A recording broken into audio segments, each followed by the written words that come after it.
在地人在地情，台中雾峰的芳米最近进入到采收期，本地应该爱大丰收，想袂到煞生豆杯糖，一大片的豆仔拢倒圃冷去，农民是损失惨重。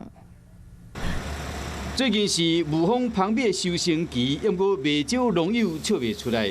本来应该是大丰收的，不过拄到豆虱的危害，灾情真严重。丛甲你吸收迄个水分掉，你规丛就拢大的啊。安尼啊，是啊，足紧的哦。你像今仔日安尼对无？明仔就搁加安尼，伊速度足紧的。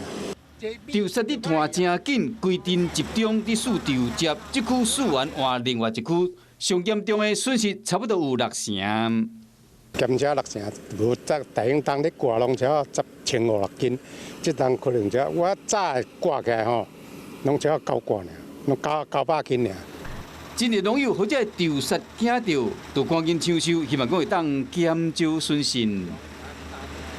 Hello， 我是冯薇芝，想要抢先掌握最及时的新闻资讯吗？赶快订阅、按赞、开启小铃铛，锁定华视新闻 YouTube 频道。